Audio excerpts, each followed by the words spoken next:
Ok, irmãos, vamos à nossa segunda parte. Eu estava falando aqui do tópico 2.1. O tópico 2.1 fala o principal alvo de Satanás é a família, ou seja, irmãos, isso aqui é muito sério, irmãos, muito sério. Deus, ele constituiu a família. Família para Deus é a coisa mais importante. Por isso que ele constituiu Adão e Eva e constituiu seus filhos, né? Deus, ele preza muito a família. A família é a base de tudo. De tudo, irmão. De tudo. De qualquer ser humano. Qualquer ser humano, a base do ser humano é a família. Tem pessoas que falam que não gosta da mãe, não gosta do pai, não gosta de fulano de tal. Meus irmãos, não devemos falar isso. A família é a base de tudo. A família é a bênção que Deus colocou nas nossas vidas. É a essência que Deus colocou em nós. É a família.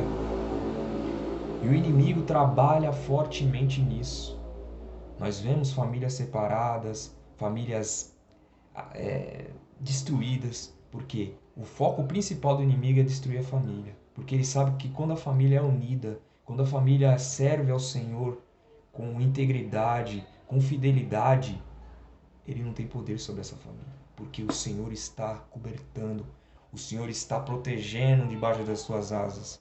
E quando é uma família regrada, né, alinhada com os caminhos do Senhor, né, desde criança, né, ali, né, cultinho com as crianças, indo para a igreja, aprendendo, não obrigando, irmãos. Nós não devemos obrigar os nossos filhos a ir para a igreja. Nós devemos ensinar a verdade, ensinar o caminho certo, né? A palavra de Deus diz que devemos ensinar os nossos filhos ao caminho do Senhor.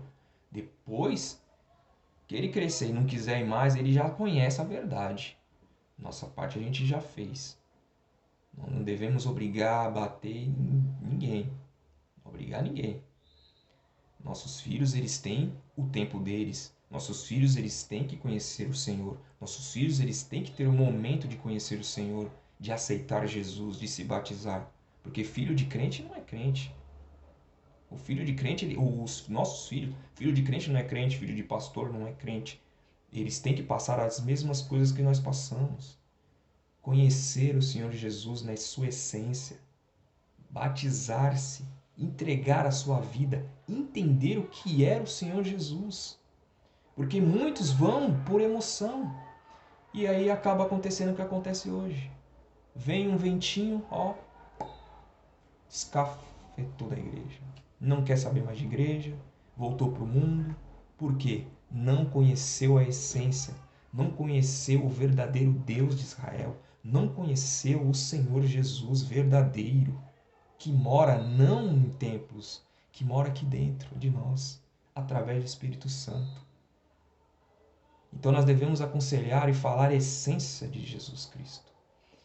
O mais importante, o que nos move na igreja, o que nos move a nossa vida, o sentido da nossa vida é Jesus Cristo. Tudo em nós tem que estar regrado ao redor de Cristo. Cristo tem que estar envolvido em tudo em nossas vidas, em tudo, irmãos, em tudo. Porque Ele é a nossa parte. Nós somos o corpo, Ele é a cabeça, então não tem como nós ficarmos separados. Não tem como ficar separado. Então é isso que a gente tem que ensinar para os nossos jovens, para os nossos filhos, que nós devemos conhecer a essência de Jesus Cristo, o verdadeiro Deus. Não conhecer por emoção, né? Por um louvor que tocou o coração, não. É conhecer na palavra o verdadeiro Jesus Cristo, na essência. A palavra genuína de Deus nos ensina isso. Porque há homens na Bíblia que conheceram o verdadeiro Jesus Cristo, fizeram coisas maravilhosas. Olha, Paulo, o que ele fez? Paulo se converteu a Jesus Cristo, ele voltou, ele fez o que foi. Ele fez o que fez, ele se entregou literalmente à obra. A obra, escreveu cartas e mais cartas, né?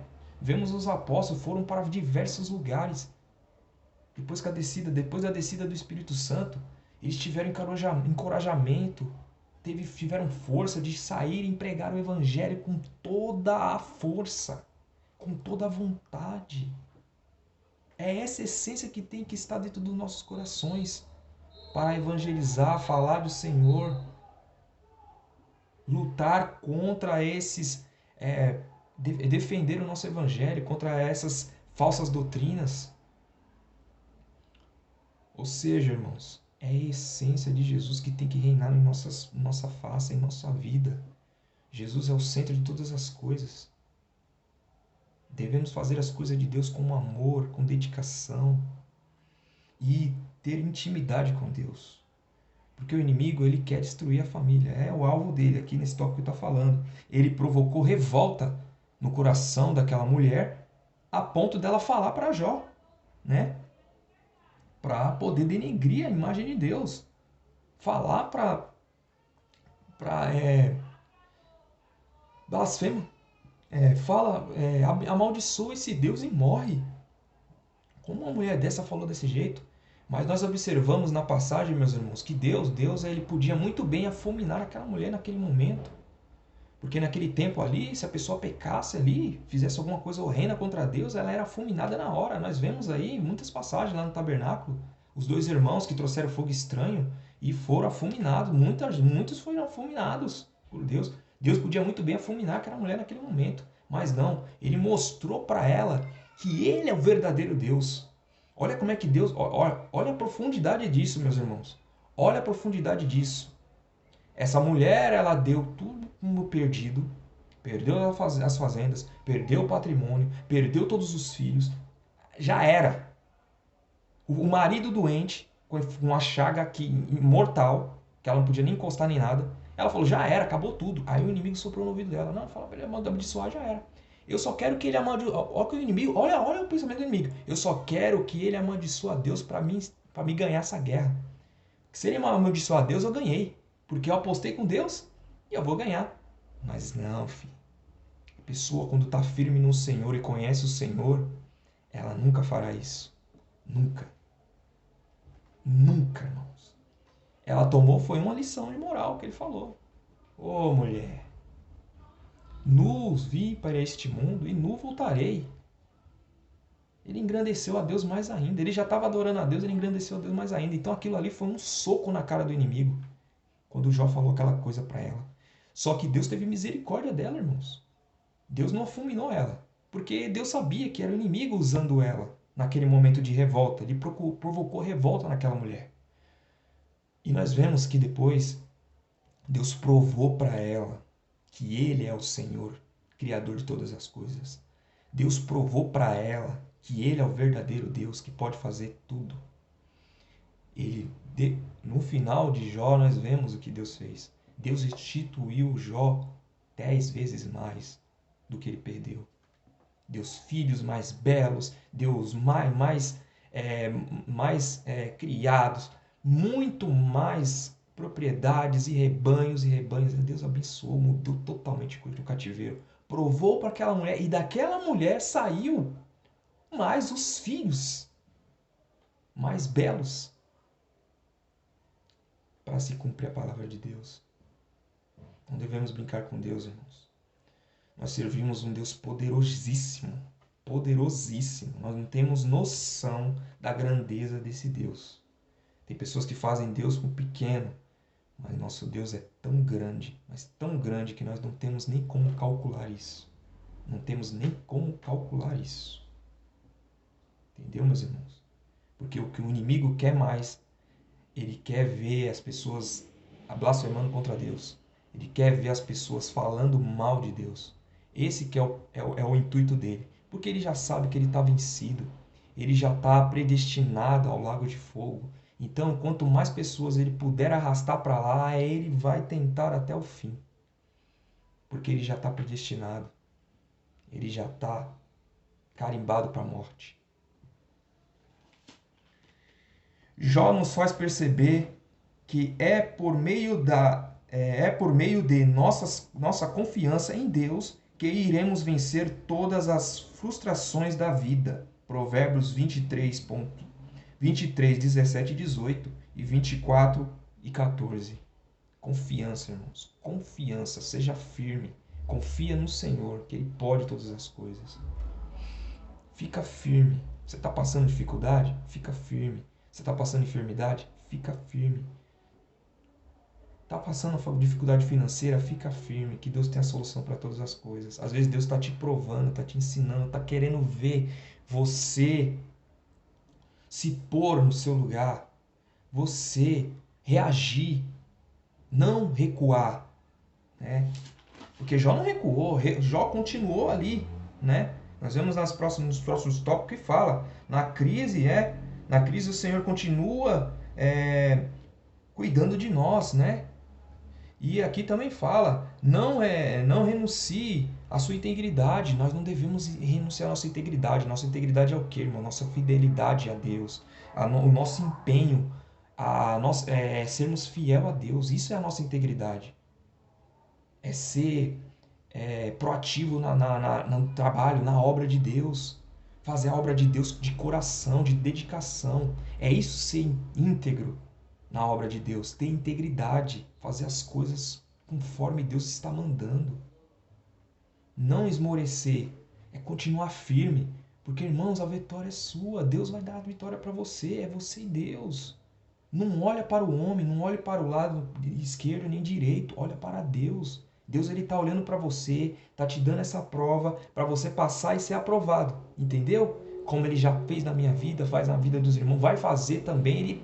Deus prova quem ele quer e Deus dá vitória para quem ele quer. Nós teremos que ser o quê? Obedientes e confiar nele. Só isso, irmãos. Confiar nele, ter intimidade com ele, conviver com ele, chamar ele para o negócio, chamar, Senhor, vem aqui, fica comigo, me ajuda, eu quero ajuda. É isso que Deus quer, meus irmãos. Tem gente que quer fazer as coisas por ele mesmo, quer tomar tomar as próprias rédeas do negócio, mas não coloca Deus na frente. Deus está ali querendo ajudar, pronto a ajudar, mas não, a pessoa com orgulho, com o nariz empinado vai. Não. Deus ele quer te ajudar, ele está ali esperando. Ele só quer que você venha, clame a ele. Clama a mim. Irmãos, é maravilhoso esse Deus. Tópico 3 vai falar aqui. Aqui fala sobre integridade. A integridade deve fazer parte do caráter dos verdadeiros servos de Deus. Tá vendo? Tá vendo como é que é importante? A integridade. Integridade é ter respeito. É com a obra. É ter dedicação à obra. É você pôr o ombro mesmo de baixo. Ajudar mesmo na obra. Independente de acontecer. Independente das pessoas falar mal. Não interessa. Faça para Deus. Você está fazendo para o Senhor. Ele vai te recompensar. Ele vai te exaltar. Não é um homem. Você não está fazendo nada para o homem. Você está fazendo para Deus. Tem muitas pessoas que enfraquecem, quer sair, porque olha para o homem. Irmãos, o homem é falho. Eu sou falho, você é falho. Todos nós somos falhos. Perfeito é só o Senhor. Então nós trabalhamos para um patrão. E esse patrão é o Senhor. Trabalha para o Senhor. Faça a obra do Senhor. Independente do que aconteça, independente do que falem, independente que colocaram no lugar errado, não interessa, irmão. Você faz o que Deus está mandando você fazer. Continua fazendo, mesmo com dificuldade, continua fazendo. Porque Deus ele tem o poder de mover as coisas. Ele tem poder de mover, se for preciso ele mover, fazer voltar atrás, fazer outros planos. Ele manda fazer. Mas você tem que ficar no lugar, esperar Deus trabalhar. Não fazer as coisas as coisas afobado. É esperar no Senhor. Que Ele tenha o remédio, Ele tenha a solução certa no momento. Ele é o exemplo, aqui, vamos falar aqui. Servir a Deus em meio às dificuldades, né? Tem gente que passa a dificuldade e abandona a igreja, não quer saber mais de nada, né? Não, eu estou passando uma enfermidade aqui e não dá. Eu estou passando um processo na família e não dá.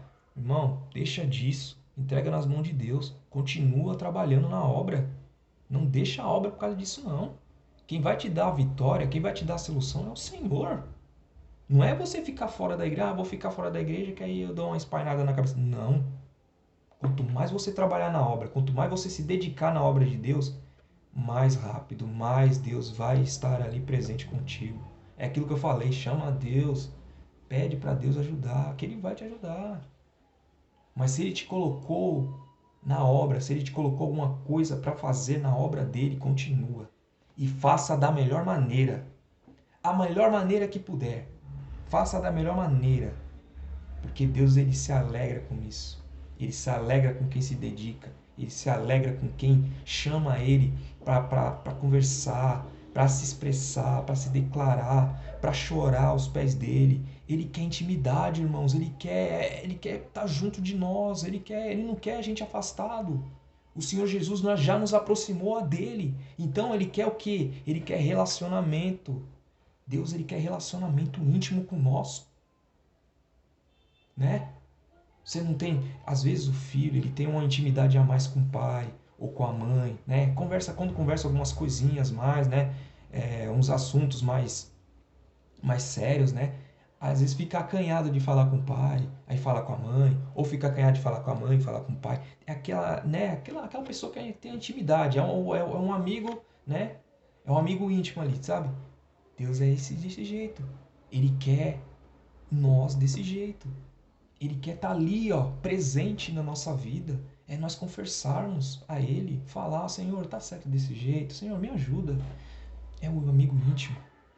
Intimidade, isso é intimidade com Deus. É tudo que você for fazer na sua vida é falar para Ele. Ô Senhor, tá errado, tá certo isso aqui. Ô Senhor, não sei o que lá. É falar com Ele. É não fazer as coisas, eu vou fazer não sei o que lá. Nem liga para não. É intimidade com Deus. Ele quer isso, Ele requer isso de nós. Aproximação, intimidade. Que aí você vai ver as bênçãos de Deus caírem sobre você. Aí você vai ver a presença de Deus ficar mais forte em você. Eu sei que tem pessoas que não sentiram a presença de Deus plenamente, a plena presença de Deus. Irmãos, a gente só sente só um pouquinho da presença de Deus, a gente só falta derreter. Quem já sentiu a presença de Deus verdadeira sabe o que eu estou falando. Você que sentiu a presença de Deus alguma vez na sua vida, você sabe o que eu estou falando. Você quase se derrete, a sua roupa fica encharcada, você fica numa tremenda unção. Não tem explicação, irmão, não tem explicação. Isso é só um pouquinho. Mas tem que ter intimidade com Deus. Tem que chamar Deus para junto. Crer e confiar no Senhor inteiramente, em tudo. Não entregar 20% do problema para Deus e ficar com o resto para você. Eu resolvo aqui. Não. Entregar tudo para Ele, 100%. Tudo, ficar zero. Senhor, entrega nas suas mãos, resolve. É isso. Não é entregar 50% e ficar aqui. Não. Ele resolve todas as coisas. Nós não resolvemos nada. Nada se faz sem Ele. Se Ele não autorizar, não vai. Se Deus falar que não vai chover, não vai chover. Passa 3 anos, passa 6 anos, não vai chover. Enquanto Ele não falar, não adianta. Mesma coisa na nossa vida. Nós estamos esperando algum benefício? Nós estamos esperando alguma promoção? Nada vem se Deus não autorizar. Aquele seu chefe quer te dar uma promoção, não é ele que vai te dar a promoção, é Deus que vai permitir que ele dê a promoção para você. É Deus, é tudo Deus, meus irmãos. Deus controla todas as coisas, mas Ele requer que nós teremos confiança, integridade, fidelidade a Ele. É isso que Ele quer. Ele requer isso. Nós vemos nesses personagens da Bíblia vários homens que foram fiéis a Deus, obedeceram a Deus, fizeram a vontade de Deus e foram vitoriosos. E é dessa forma que Ele quer que nós sejamos também. Porque o mesmo Deus daquele tempo de Elias, naquele tempo de José, naquele tempo de Abel, que é o mais antigo ainda, é o mesmo de hoje. Creia nisso, querido. E vamos concluir aqui. Nesta lição, vimos que, mesmo num contexto de adversidades, Deus é poderoso para levar diante o seu plano na vida dos que nele confiam e esperam. Enquanto todos em torno de Jó viam a morte, Deus vislumbrava a vida.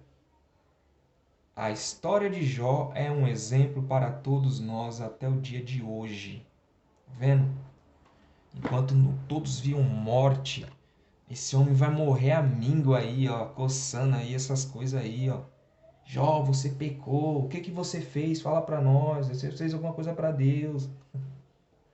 Enquanto eles estavam falando que Jó pecou, fez tudo que fez, Deus, Deus estava bramando vida. Deus já estava planejando a vitória dele. Deus já estava planejando filhos novos. Deus já estava planejando moradas novas. Deus já estava planejando propriedades, gado, servos, servas, tudo para Jó. E Jó se tornou o homem mais poderoso daquele lugar. 1000 vezes, 10.000 vezes mais do que era antes, porque ele foi fiel ao Senhor.